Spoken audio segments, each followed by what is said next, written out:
Okay, guys, we're continuing on with the week 3, day 2 homework, and these are the 4 questions for the type 2. So now we have one variable term that has a negative number.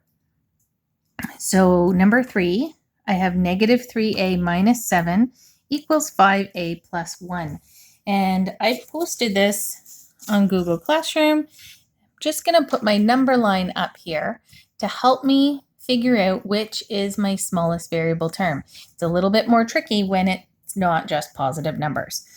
So I have a variable term of 5a over here and negative 3a here. If we think about a number line, the 5 is up here on the right-hand side of the 0, and the negative 3 is over here. So the negative 3 is your smaller variable term, which I think most people would go for anyway because 3 is less than 5, but you do have to be careful and think about a number line when you have negative numbers involved. So I have to move the smallest variable term, and that's this negative 3a. If I want to move the negative 3a, I need to do the opposite operation. So because it's a negative, the opposite operation is actually plus 3a on both sides. So that gets rid of the 3a's over here. Now, as Miss Bester pointed out in this lesson video, really common mistake here, and I'm going to do the same thing. 5a plus 3a is 8a plus 1. Now, if people made a mistake on this one, I bet it's right here. This negative sign belongs with the 7. So that is not just a 7 here, it's negative 7. Make sure you don't miss that negative sign. Keep it with the 7 and it goes down to the next line. My next step, step 2, is to get rid of the number that's added or subtracted with the variable term. So I have a plus 1. Obviously, my opposite operation there is a minus 1 on both sides. On the right-hand side, that leaves me with 8a. And on the left, negative 7 minus 1 more is negative 8. If you're struggling with those integers, make sure you're using your calculator and that you know how to use the negative sign button correctly. And our last step is to divide by a number to get the variable by itself. So here I have 8 times a, dividing by 8 on both sides. I have an a, and negative 8 divided by 8 is negative 1. Number 4. We have 2 variable terms. We have to decide which one is smaller. Remember, we've got negative 2m plus 1 equals m plus 10. If there's no number in front of a variable term, it's a 1. And I think a lot of people are kind of filling in that 1 as a reminder. Now, which number is smaller, negative 2 or 1? Think about your number line. I'm going back up here. Negative 2 is to the left of 0 and 1 is to the right. Because this is a negative, it's actually the smaller number. So this is my smaller variable term, the negative 2. I'm going to get rid of this variable term, move it by doing the opposite operation. So the opposite of minus 2m is plus 2m, and I'll do that on both sides. On the left, all I have here is a 1. And on the right, I had 1m originally, and I'm adding 2 m's, so now I have 3 m's, and then plus 10.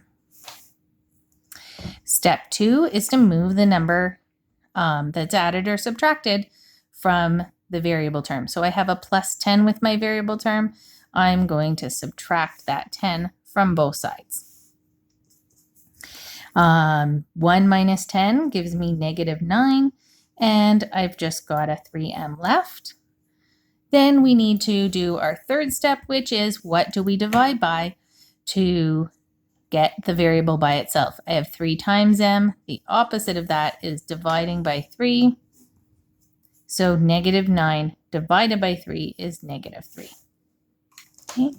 The last 2 questions of this type, I'm just going to move my number line down because it's going to be important too. Number 5, negative 3 plus 5x equals negative 3x plus 21. We need to look at my 2 variable terms. I have a positive 5x and a negative 3x. Which one is smaller? Think about your number line, positive 5 and negative 3. So the negative 3 is my smallest variable term. That's the one I have to move. So I'm going to move the negative 3x by adding 3x on each side. And here I have negative 3 still out front. 5x plus 3x is plus 8x. And then these ones are eliminated. This negative 3x plus 3x, that's gone. I just have a 21. Now this question is written a little bit out of order, and this goes back to things that people had a little bit of trouble with at the beginning of week 2. So remember, the added or subtracted is the one that's not right with the x. This is written in the opposite order of what we're maybe used to, though people I think are getting a lot better at these. So this negative 3 is what I have to eliminate with adding and subtracting. So I'm going to add 3 on each side. Now I've got 8x equals 21 plus 3 is 24. And then the last step is to solve by dividing. What do we have to divide by? To get x by itself, we had 8 times x, so we divide by 8 on both sides and get x equals 3. The last one of this set, 3 plus 2a equals 17 minus 5a. Again, really being careful to move the smallest x. You might be tempted to look at this and say, oh, I have 2a's and 5a's. The 2 is smaller, but that's not the case because it's negative 5. So negative 5 is down here on the left and 2 is up here on the right side of my number line. I'm going to move the negative 5a. So I'm going to move that by doing opposite operations and plus 5a on both sides. Here I still have a 3. Now 2a plus 5a is 7a equals 17. Again, I need to do step 2, which is undo the adding or subtracting. So I have a 3 that's added out here. I have to do the opposite of that 3, which is minus 3 because it's positive. The opposite is a negative.